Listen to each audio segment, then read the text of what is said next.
नमस्कार, चलिए जानते हैं झारखंड की 25 प्रमुख खबरों को, लेकिन उससे पहले चैनल को सब्सक्राइब जरूर कर लें। डीजीपी तदासा मिश्रा की पहली बड़ी कार्रवाई, इंस्पेक्टर अरुण कुमार सिंह का तबादला एसीबी से मुख्यालय। डीजीपी का कार्यभार संभालते ही तदासा मिश्रा ने अहम प्रशासनिक कदम उठाए हैं। एसीबी में तैनात इंस्पेक्टर अरुण कुमार सिंह को तत्काल प्रभाव से पुलिस मुख्यालय में एनजीओ प्रभारी बनाया गया है। अपनी सख्त कार्यशैली और ईमानदारी से चर्चित अरुण कुमार सिंह अब नई भूमिका में पुलिस मुख्यालय में सेवा देंगे।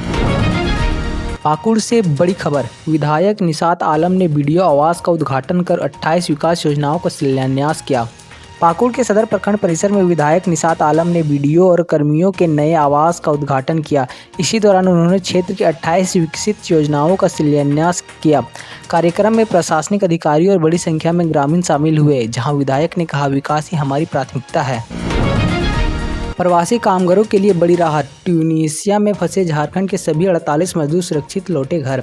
मुख्यमंत्री हेमंत सोरेन की पहल से अफ्रीकी देश ट्यूनीशिया में फंसे झारखंड के 48 प्रवासी कामगारों की वतन वापसी सफल रही। 3 जत्थियों से सभी मजदूर हजारीबाग, गिरिडीह और बोकारो लौट आए हैं।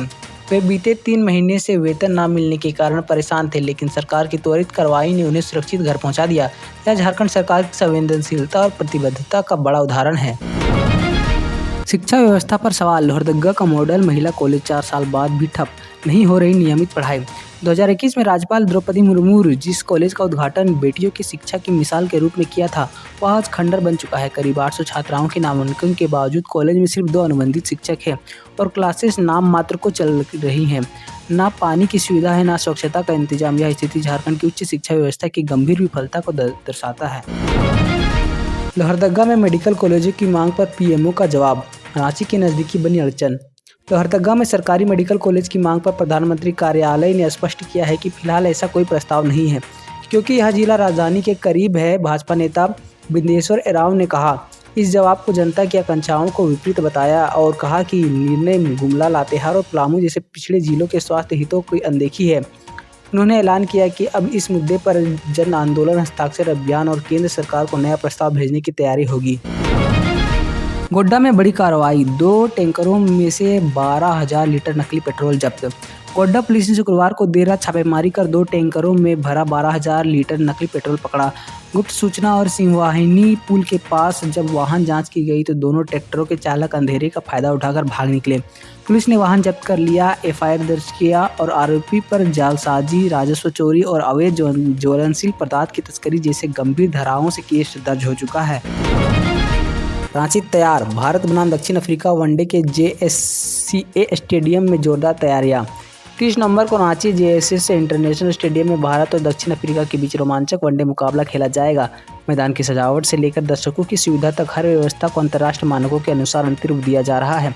स्टेडियम में फूड आइटम्स तय कर मिलेगी और जबकि सुरक्षा ट्रैफिक के लिए जिला प्रशासन ने विशेष प्रोटोकॉल लागू किया। जेएससी अध्यक्ष ने कहा, हम चाहते हैं कि यह मैच खिलाड़ियों और दर्शकों दोनों के लिए यादगार साबित हो। झारखंड में सर्दी का सितम शुरू, ठंडी हवाएं से बढ़ी सिरहनी, 3 दिनों से 5 डिग्री गिरेगा पारा। राज्य भर में सर्द हवाओं ने मौसम का मिजाज पूरी तरह बदल दिया है। सुबह शाम बिना जैकेट या स्वेटर के निकलना मुश्किल हो गया है। मौसम विभाग ने चेतावनी दी है कि अगले 3 दिन में न्यूनतम तापमान 4 से 5 डिग्री तक गिर सकता है। हिमालय में बर्फबारी के असर से झारखंड में शीतलहरी की स्थिति बनेगी, जबकि 15 नवंबर के बाद ठंड और तेज होने की संभावना है। जेपीएसएससी का बड़ा अपडेट, जेईटी परीक्षा में 15 नए एलाइड विषय जोड़े गए, फॉर्म भरने की तारीख बढ़ी। झारखंड पात्रता परीक्षा जेईटी 2024 में अब 15 नए एलाइड विषय शामिल किए गए, जिसमें अधिक अभ्यर्थी परीक्षा के पात्र बन जाएंगे। पहले आवेदन की अंतिम तिथि 17 नवंबर थी, जिसे अब बढ़ाकर 1 दिसंबर 2025 रात 11:45 बजे तक कर दिया गया है। Life science, archaeology, rural development, fashion designing और इलेक्ट्रॉनिक जैसे विषय अब जेईटी में दायरे में आए हैं। यह कदम शैक्षणिक विविधता और उम्मीदवारों की बढ़ती मांग को ध्यान में रखकर लिया गया है। सीसीएल के डकरा प्रोजेक्ट में सीबीआई की सख्त कार्रवाई, एचआर मैनेजर दीपक गिरी रिश्वत लेते रंगे हाथ गिरफ्तार। सीबीआई ने चतरा निवासी की शिकायत पर डकरा प्रोजेक्ट के एचआर मैनेजर दीपक गिरी को 50,000 रुपये की रिश्वत लेते पकड़ा। वह अनुकंपा पर नौकरी स्वीकृत के बदले घूस मांग रहे थे। इधर रांची पुलिस ने ठाकुर गांव में 20 लाख की रंगदारी मांगने के आरोप में 2 बदमाश अब्दुल रहीम पप्पू और मोजीब अंसारी को गिरफ्तार किया। पुलिस ने मौके पर बम और धमकी में इस्तेमाल सामान भी जब्त किया। वाणिज्यकर विभाग की राजस्व वसूली में गिरावट, अक्टूबर तक लक्ष्य में 9% कम संग्रह। वित्त मंत्री राधाकृष्ण किशोर समीक्षा बैठक में बताया कि वाणिज्यकर विभाग ने अब तक तय राजस्व लक्ष्य का सिर्फ 49.41% ही हासिल किया है, जबकि अक्टूबर तक यह आंकड़ा 58% होना चाहिए। मंत्री ने अधिकारियों को 5 महीने के भीतर प्रतिशत लक्ष्य प्राप्त करने का निर्देश दिया है। उन्होंने कहा कि वेट और जीएसटी में बकाया 3,150 करोड़ की वसूली और न्यायालयों में लंबित 4,241 करोड़ के मामलों का त्वरित निपटारा किया जाए। साथ ही फर्जी जीएसटी निबंधनों और सख्त कार्रवाई के आदेश भी दिए गए हैं। विधानसभा नियुक्ति घोटाला, सीबीआई की याचिका पर 18 नवंबर को सुप्रीम कोर्ट में सुनवाई तय। झारखंड विधानसभा नियुक्ति घोटाले में सीबीआई जांच पर लगी रोक को लेकर फैसला सुप्रीम कोर्ट करेगा।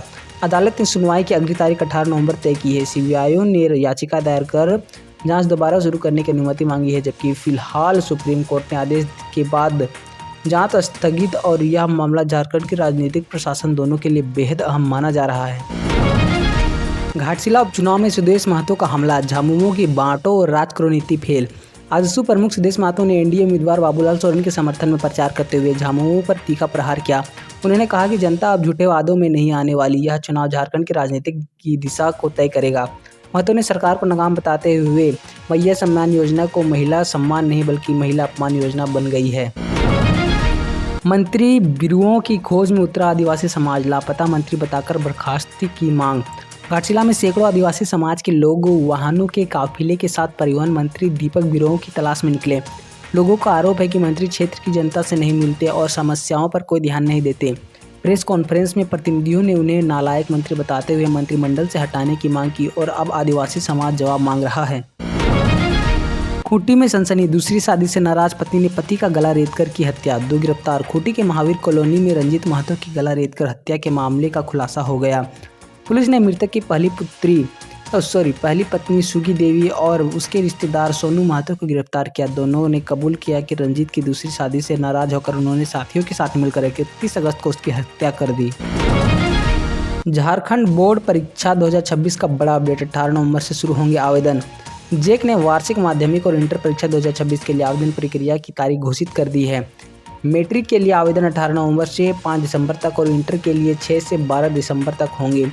विलंब शुल्क के साथ अंतिम तिथि क्रमशः 8 और 15 दिसंबर तय की गई है। स्कूलों को निर्देश दिया गया है कि आवेदन जेक की आधिकारिक वेबसाइट के माध्यम से समय पर पूरा करें, वरना छात्रों को परीक्षा से वंचित होना पड़ सकता है। रांची में सनसनी, नौकरी और शादी का झांसा देकर युवती का यौन शोषण, आरोपी गिरफ्तार। राजधानी के डोरंडा थाना क्षेत्र में विजय कुमार सिन्हा नामक व्यक्ति को पुलिस ने एक युवती के साथ वर्षों तक शारीरिक शोषण और आरोप में पकड़ा। आरोपी ने सरकारी नौकरी और शादी का लालच देकर युवती के से संबंध बनाया, फिर उसके आपत्तिजनक फोटो व वीडियो बनाकर ब्लैकमेल करता रहा। भेद खुलने पर युवती ने हिम्मत जुटाकर शिकायत दर्ज कराई, जिसके बाद पुलिस ने आरोपी को गिरफ्तार कर लिया। यात्रियों के लिए बड़ा अपडेट, समय से पहले थमेगी हावड़ा नई दिल्ली स्लीपर एक्सप्रेस। धनबाद होकर चलने वाली हावड़ा नई दिल्ली स्पेशल ट्रेन अब 17 नवंबर के बाद नहीं चलेगी। रेलवे ने नया आदेश जारी किया। बताया कि ट्रेन सेवा 21 दिसंबर तक चलनी थी, लेकिन अब इसे समय से पहले ही रोक दिया गया। हालांकि यात्रियों की सुविधा के लिए धनबाद दिल्ली और धनबाद कोयम्बटूर स्पेशल ट्रेनों की अवधि बढ़ा दी गई है, जिनकी नई तिथियां अब बुकिंग जल्द शुरू होगी। धनबाद में कोयला खदान में आग, काले धुएं से मचा हड़कंप। कतरास क्षेत्र में चेतुडीह कोयलियरी की बंद पड़ी भूमिगत खदान में शनिवार सुबह अचानक आग लग गई। खदान से उठती लपटें और काला धुआं देखकर आसपास के ग्रामीणों में अफरा तफरी मच गई। बीसीसीएल प्रबंधक का कहना है कि संभवतः अवैध खनन के दौरान स्फोटक क्षतिग्रस्त होने से ऑक्सीजन के संपर्क में आग भड़की। फिलहाल पेलोडर मशीन से भराई और आग बुझाने का काम तेजी से जारी है। बोकारो में 73 वर्ष बुजुर्ग से 11 लाख की ठगी, सुप्रीम कोर्ट केस और टेलीकॉम अफसर बनकर फंसाया। चास के वास्तु विहार निवासी अमरनाथ झा के साइबर ठगों ने कॉल कर बताया कि उनके नाम पर जारी सिम कार्ड आपराधिक मामलों में इस्तेमाल हुआ है और सुप्रीम कोर्ट में केस चल रहा है। डराने के बाद ठगों ने गिरफ्तारी से बचने के लिए 11 लाख रुपए एक बैंक में खाता जमा करवाए। रकम भेजने के बाद पीड़ित को ठगी का एहसास हुआ। बोकारो साइबर थाना में जाँच शुरू कर दी गई है। ऐसे ही अन्य खबरों से अपडेटेड होने के लिए स्क्रीन पर आ रहे वीडियो पर क्लिक करें और चैनल को सब्सक्राइब कर लें। धन्यवाद।